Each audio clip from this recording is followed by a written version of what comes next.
Welcome back to my mini blog. ಇವತ್ತಂತೂ ಒಂದು simple and tasty ಆಗಿರುವಂಥ ಶಾವಿಗೆ ಬಾತ್ ರೆಸಿಪಿನ ತೋರಿಸ್ಕೊಡ್ತಿದ್ದೀನಿ. ಸೊ ನೀರು ಚಟ್ನಿ ಹಾಗೆ ಶಾವಿಗೆ ಬಾತ್ ಕಾಂಬಿನೇಷನ್ ಅಂತೂ ಸೂಪರ್ ಆಗಿರುತ್ತೆ. ಮಕ್ಕಳಿಗೇನಾದ್ರು ಲಂಚ್ ಬಾಕ್ಸ್ಗೆ ಇಮಿಡಿಯೇಟ್ ಆಗಿ ಮಾಡ್ಕೊಡ್ಬೇಕು ಅಂತಂದರೆ ಇದನ್ನು ಖಂಡಿತವಾಗೂ ಟ್ರೈ ಮಾಡಿ. ಸೂಪರ್ ಆಗಿರುತ್ತೆ, ಅವರು ಇಷ್ಟಪಟ್ಟು ತಿಂತಾರೆ.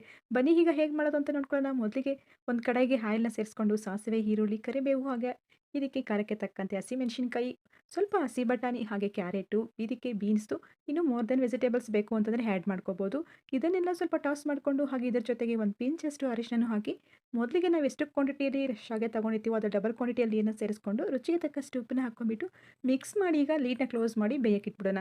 ಸೊ ವೆಜಿಟೇಬಲ್ಸ್ ಎಲ್ಲ ಒಂದು 50% ಅಷ್ಟು ಕುಕ್ ಆದಮೇಲೆ ಈಗ ನಾನು ಬಳಸಿರೋದು ಇವತ್ತು ರೋಸ್ಟೆಡ್ ಶಾವಿಗೆ ಹಾಕಿ ರೋಸ್ಟೆಡ್ ಶಾವಿಗೆ ಹಾಕ್ಕೊಂಬಿಟ್ಟು ಮತ್ತೊಂದು ಮಿಕ್ಸ್ ಮಾಡಿಬಿಟ್ಟು ಲೀಡ್ನ ಕ್ಲೋಸ್ ಮಾಡಿ ಬೇಯಿಸ್ಕೋಬೇಕು. ಸೊ ಇವಾಗ ಕಂಪ್ಲೀಟಾಗಿ ಒಂದು ದಮ್ ಥರ ರೆಡಿ ಆಗುತ್ತೆ. ಈಗ ಅದಕ್ಕೆ ಕೊನೆಯದಾಗಿ ನಿಂಬೆ ರಸ ಮತ್ತು ಕೊತ್ತಂಬರಿ ಹಾಕ್ಕೊಂಬಿಟ್ಟು ಮತ್ತೊಂದು 5 ನಿಮಿಷ ಈ ಥರ ಮಿಕ್ಸ್ ಮಾಡಿ ಸ್ಟವ್ ಆಫ್ ಮಾಡ್ಕೊಂಬಿಟ್ರೆ ಸಖತ್ ಟೇಸ್ಟಿಯಾಗಿರೋಂಥ ಶಾವಿಗೆ ಬಾತ್ ರೆಸಿಪಿ ರೆಡಿ ಆಗುತ್ತೆ. ನಿಮ್ಗೆ ಇಷ್ಟ ಆಯ್ತು ಅಂದರೆ ಒಂದು ಲೈಕ್ನ ಮಾಡಿ, ಹಾಗೆ ನಿಮ್ಮ ಫ್ರೆಂಡ್ಸ್ಗೆ ಫ್ಯಾಮಿಲಿ ಮೆಂಬರ್ಸ್ಗೆಲ್ಲ ಶೇರ್ ಮಾಡಿ.